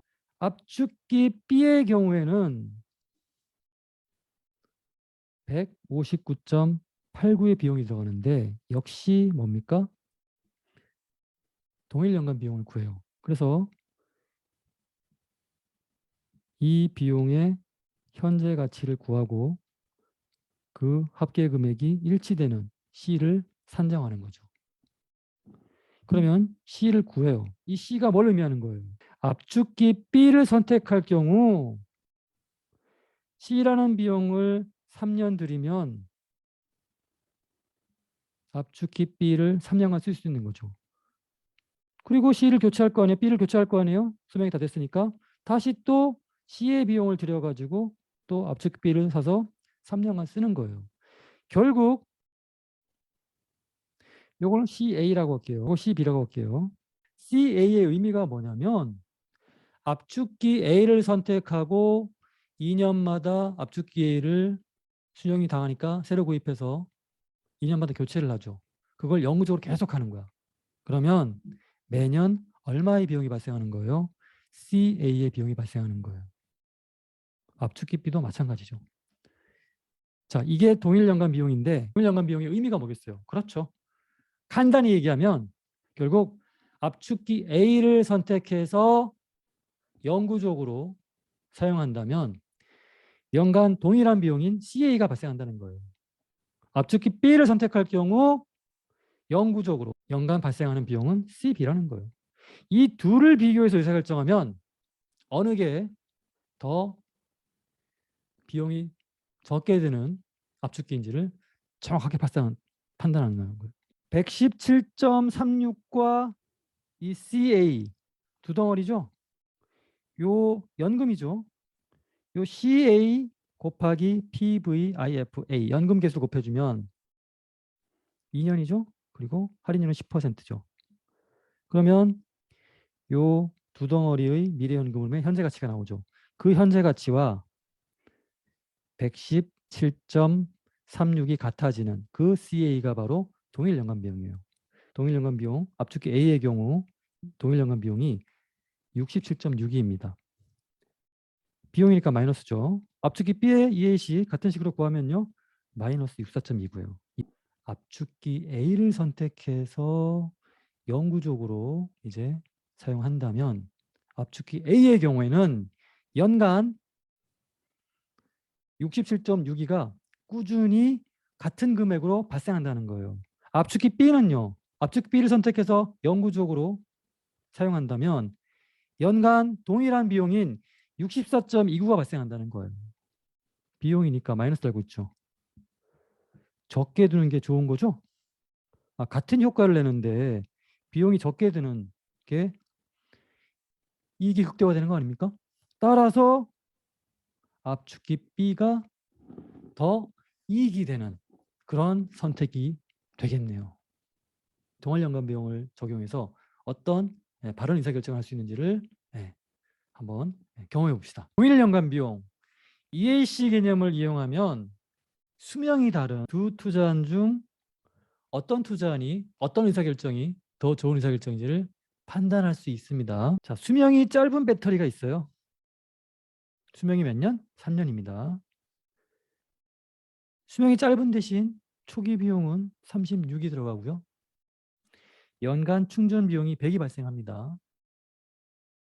그리고 배터리를 처분할 때 유계 처분할 수 있고요. 감가상각은 정액법으로 하고요. 자, 수명이 긴 배터리가 있습니다. 초기 비용이 많이 들고요. 상대적으로 짧은 배터리보다. 수명이 5년이죠. 3년보다 긴 5년. 연간 충전 비용은 좀 적게 드네요.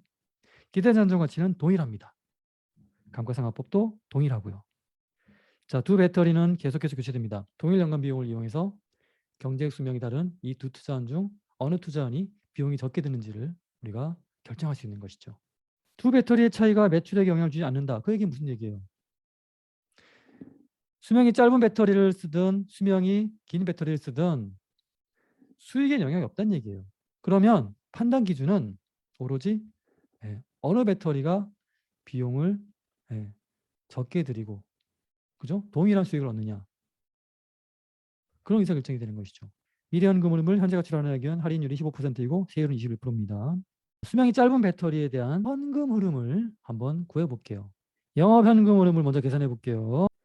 연간 얼마의 비용이 발생합니까? 세후 현금 흐름 접근 방법이 뭐예요? 감가상각비를 제외한 비용을 수익에서 빼는 거죠. 이 금액은 지금 세금이 차감되기 전 금액이니까 세금이 차감된 금액을 구하려면 여기에 1 세율을 곱해주면 되는 것이죠. 그리고 감가상각비에 세금 절감 효과이기 때문에 그 금액을 더해주면 이게 바로 뭡니까? 영업현금이 되는 것이죠. 자, 세후 현금 흐름 접근 방법을 이용해서 영업현금을 구할 수 있다. 연간 충전 비용이 얼마 발생한대요? 100이 발생합니다. 그럼 수익은 0이라고 보고요. 비용 100에 1 세율을 곱한 값이 얼마입니까? 요 값이죠. 그 얼마예요? 79인 거죠. 감가상각비 구해볼까요? 이 배터리는 3년간 사용하는 것이죠. 그로부터 수익이 창출되죠. 고정자산입니다. 그러면 결국 감가상각을 해야 된다는 얘기고 요 기대안정 가치가 6이고 36의 배터리를 취득하니까 결국 감가상각 대상 금액은 취득원가 36에서 추정잔존가치 6을 뺀 요 금액이 바로 감가상각 대상 금액이고 이게 바로 이 배터리에 대한 순지출이 되는 것이죠. 연간 감가상각비를 구하는 거니까 내용 연수가 얼마입니까? 3년이죠. 그렇죠? 수명이 3년이잖아. 나누면 그렇죠. 연간 감가상각비가 10이 나오겠네요. 현금 유출이 없는 감가상각비를 우리가 계산한 이유는요. 이 감가상각비로 인해 세금이 절감되는 즉 현금 유입의 효과가 발생하기 때문에 우리가 감가상각비를 고려하는 거예요. 감가상각비라는 세금 절감액은 요 금액이죠. D 곱하기 세율. 그게 얼마? 2.1입니다. 자, 그러면 방금 우리 뭘 구한 거예요? 그렇죠. 요 금액이 얼마였어요? 그렇죠. 수익은 0이고요. 비용이 100이었죠? 거기에 1-21% 세율을 곱한 값 그게 얼마? 79였고요. 요거 감가상각비로 난 세금 절감 효과 2.1. 결국 요건 여러분 현금 유입이죠? 요거 뭡니까? 비용이니까 현금 유출이에요, 여러분. 비용이잖아요. 수익은 0이고요. 그래서 현금 유출입니다. 따라서 얘는 마이너스 79 달아줘야 되고 얘는 플러스 2니까 이렇게 되는 것이지. 그래서 영업현금 흐름은 마이너스 76.9입니다. 수익을 개입시키지 않았기 때문에 기본적으로 이 영업현금 흐름은요. 마이너스가 나올 수밖에 없어요. 순자본 지출 볼게요. 이 배터리를 즉 고정자산이라고 볼 수 있는데 취득하기 위해 36의 현금을 써야겠죠. 현금 유출 36. 그리고 처분 시점에 6에 처분하겠죠. 그런데 처분 시점에 뭐 3년 뒤에 처분할 텐데 실제 잔존 가치에 대한 언급이 없으니까 결국 추정 이 잔존 가치와 처분 시점의 실제 잔존 가치가 동일하다고 보면 처분 손익이 발생하지 않겠죠. 따라서 36이 초기 투자액이고 처분 시 세후 현금 흐름은 잔존 가치 그대로 유입된다는 거. 처분 손익이 발생하지 않으니까. 순자본 지출 확인해봤고 순운전 자본에 대한 언급이 없죠. 따라서 순운전 자본의 변화는 없다. 수명이 짧은 배터리로부터 우리가 현금 흐름을 증분 현금 흐름을 뽑아낼 수 있죠. 영업 현금 흐름은 매년 이렇게 발생하고 순운전 자본의 변화는 없고 자본 지출이 0년도에 36 처분 시점에 현금 6이 들어오고 따라서 연도별 총 추정 현금 흐름은 이런 값이 나옵니다. 할인율이 얼마입니까? 15%죠. 요 미래 현금 흐름을 현재 가치 환산하면 NPV를 구할 수 있죠, 여러분. NPV. 그래서 NPV를 구하면 얼마입니까? 마이너스 207.63이 들어가는 거예요. 이 숫자의 의미가 뭡니까, 여러분? 그렇죠. 수명이 짧은 배터리를 3년간 사용하기 위해 들어가는 모든 현금 흐름의 현재 가치인 것이죠. 이 수명이 짧은 배터리 3년간 사용하기 들어가는 그 순지출이 바로 현재 가치로 207.63이라는 얘기죠. 수명이 긴 배터리의 NPV도 구할 거예요. 역시 마이너스 얼마가 나오겠죠. 근데 이 수명이 긴 배터리의 경우 당연히 이 값이 크게 나올 겁니다. 왜냐하면 5년간 사용할 때 들어가는 순지출이니까. 얘가 얘보다 적게 드네? 그럼 얘를 써야 됩니까? 아니에요. 얘는 3년 사용하기 위해 이만큼 들어가는 거지. 얘는 몇 년? 5년 사용하기 위해 이만큼 들어가는 거예요. 그럼 단순히 이 사용을 위한 현금 흐름의 그 현가로 단순히 비교하면 잘못된 의사결정을 한다는 거예요. 제대로 의사결정을 하면 어떻게 해야 돼요? 그렇습니다. 동일 연간 비용을 구해야 돼요. 3년 사용하는데 연간 얼마만큼의 동일 연간 비용이 발생하는지, 5년 사용하는데 연간 얼마만큼의 동일 연간 비용이 발생하는지를 구해서 그 동일 연간 비용을 비교하면 올바른 의사결정을 할 수 있다는 걸 우리가 앞에 심플한 케이스에서 확인했잖아요. 207.63을 이용해서 연간 EAC를 구할 수 있는 것이죠. 수명이 짧은 배터리의 경우 207.63의 이 비용과 동일한 비용을 지불하면 그 동일한 연간 비용이 얼마인지를 계산하면 되겠죠. 그렇죠? 요금이 같은 거. 그래서 그걸 구해보면 얼마입니까? 90.94가 나옵니다. 결론부터 미리 말씀드리면 수명이 긴 배터리의 경우는요. 얼마입니까? 84.26입니다. 수명이 짧은 배터리의 경우에는요. 매년 90.94씩의 비용을 들여야 동일한 매출을 얻는 거예요. 수명이 긴 배터리를 구입하면 매년 얼마? 84.26의 비용을 들이면 수명이 짧은 배터리와 동일한 매출을 얻는 것이죠. 영구적으로. 따라서 여러분들이라면 연간 동일 비용 EAC가 적은 비용을 선택하는 게 합리적 의사결정이 되는 것이죠. 결론부터 미리 냈고요. 수명이 긴 배터리의 영업현금 흐름을 구해보는 것이죠. 수명이 긴 배터리의 영업현금 흐름 구하는 거 숫자만 바뀌었지 좀 전에 수명이 짧은 배터리 그 현금 흐름 구하는 거랑 똑같습니다. 세후 현금으로 접근 방법을 영업현금 구하려면 그래요. 수익에서 비용을 뺀 값. 이게 이익인데 단 여기 조심할 건 감가상각비 제외 불포함입니다. 근데 우리가 세후 이익을 구하려면 여기 이익이잖아요. 근데 세후 세금이 차감된 후에 이익을 구하려면 여기에 1-A를 곱해주면 되고요. 그리고 뭡니까? 감가상각비로 인한 세금 절감 효과를 우리가 또 추가로 고려해야 돼요. 분명히 얘도 현금 흐름입니다. 수익은 0으로 그냥 보는 거예요. 오로지 비용만 고려하는 거기 때문에. 비용이 얼마입니까, 여러분? 수명이 짧은 배터리의 경우는 연비용이 100이었지만 수명이 긴 배터리의 경우 연비용이 88이었죠. 그래서 여기 88을 넣고 세율은 21%죠. 자, 수명이 긴 배터리의 감가상각비를 한번 구해볼까요? 내용 연수가 5년이고요. 초기 투자 비용 60이죠?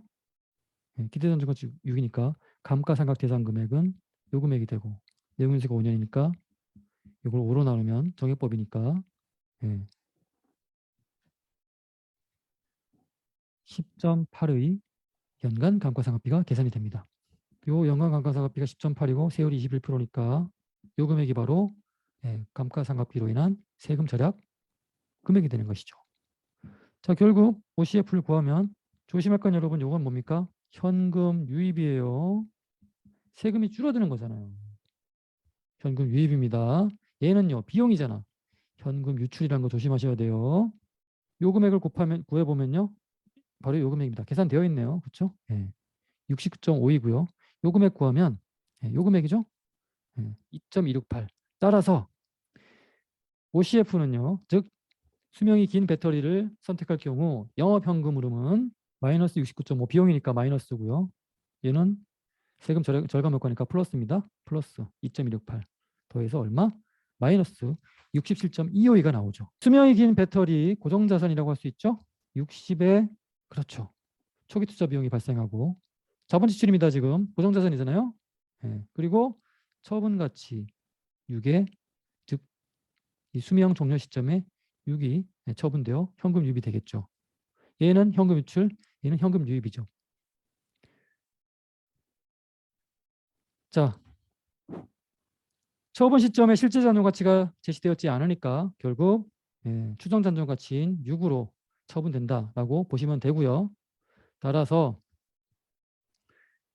순자본 지출은 초기 투자액 마이너스 36 현금 유출이고요. 처분 시 세후 현금 흐름은 추정 잔존 가치와 처분 시점의 실제 잔존 가치가 일치하니까 처분 손익의 발생으로 인한 세금 차감되거나 가산되는 건 없죠. 따라서 처분 금액 즉 추정 잔존 가치 6 그대로 세후 현금 흐름이 발생합니다. 순환전 자본에 절약되는 건 언급이 없는 거 보니까 영향이 없나 봐요. 그러니까 0이죠. 자, 이제 이 영업연금 흐름과 즉 수명이 긴 배터리를 사용함으로써 어떤 증문현금 흐름을 한번 표로 정리해 볼게요. 그러면 수명이 긴 배터리의 현금 흐름은 일단 영업현금 관점에서 이런 금액이 발생하고요. 순환전 자본의 변화는 없고 자본 지출은 초기에 마이너스 60, 처분 시점에 현금 6이 발생합니다. 따라서 총 추정 현금 흐름은 이렇게 발생하고 할인율이 15%였나요? 15%니까 이 미래 현금 흐름을 15% 할인율로 할인하여 결국 NPV 값을 구할 수 있는 것이죠. 그렇게 해서 수명이 긴 배터리의 경우 NPV가 282.46이 발생하는데 이 수명이 긴 배터리를 5년간 사용하기 위해 현금 흐름 관점에서 구한 비용입니다. 총 비용이죠. 총 비용. 몇 년? 그렇죠. 5년간 수명이 긴 배터리를 사용하기 위해. 수명이 짧은 배터리의 그 NPV는 어떤 의미를 갖는 거예요? 그렇죠. 3년간 수명이 짧은 배터리를 사용하기 위해 현금 흐름 관점에서 그리고 현재 가치 시점의 그 총 비용이 이거란 얘기예요. 그러면 이 NPV 값으로 단순 비교하면 된다 안 된다? 안 돼요. 얘는 3년간 사용하기 위해 결국 현재 시점 가치 기준으로 환산된 총 비용이 207.63이고 그렇죠? 예. 그러니까 3년 사용하는데 현재 가치로 환산된 총 비용이 얼마란 얘기야? 207.63이라는 거예요. 얘는 뭐예요? 얘는 그렇지. 5년 사용하는데 현재 가치로 환산된 총 비용이 얼마란 얘기야? 282.46이라는 거예요. 그러면 얘가 비용이 작네. 이렇게 단순 비교해서 판단하면 안 된다는 거지. 얘는 5년간 282.46이고 얘는 3년간 207.63이에요. 이걸로 비교하면 된다 안 된다? 안 된다. NPV가 더 작은 투자를 선택한다. 이런 거 아니라고. 3년간 이만큼의 비용이 발생하기 위해서 그거와 동일한 연간 비용은 얼마냐 이거죠. 그러니까 연간 얼마 발생하면 이 3년간 이만큼 발생하는 것과 같은 가치를 갖느냐 그거예요.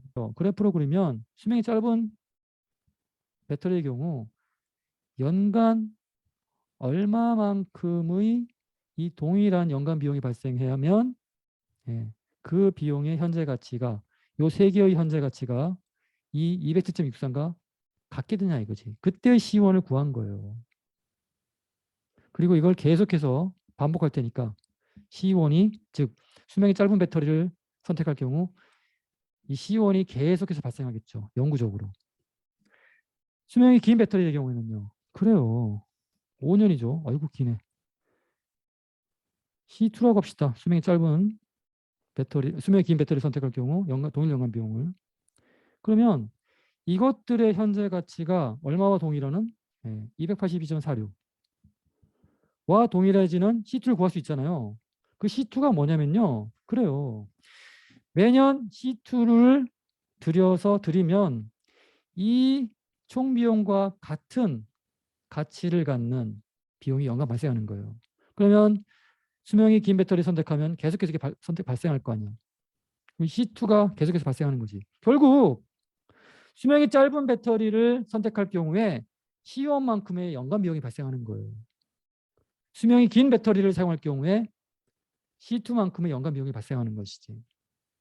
이 연간 비용, 즉 동일 연간 비용을 이용해서 어느 배터리를 선택하는 게 더 비용이 절감되는지, 지금 비용이 더 적게 드는지를 선택하는데 제대로 선택을 한다는 거예요. 수명이 긴 배터리의 동일 연간 비용이 84.26으로서 수명이 짧은 배터리의 동일 연간 비용 90.94보다 비용이 적게 드니까. 그렇죠. 수명이 긴 배터리를 선택하는 게 보다 비용이 적게 드는 선택을 한다는 건 결국 기업 이익을 극대화하는 의사결정이죠. 따라서 동일한 효과를 얻기 위해 비용이 적은 선택을 하는 것이 기업의 이익을 극대화하는 올바른 투자 결정이니까 기업 재무관리 목적에 부합하죠. 따라서 수명이 긴 배터리를 선택하는 게 옳은 선택이 되는 겁니다.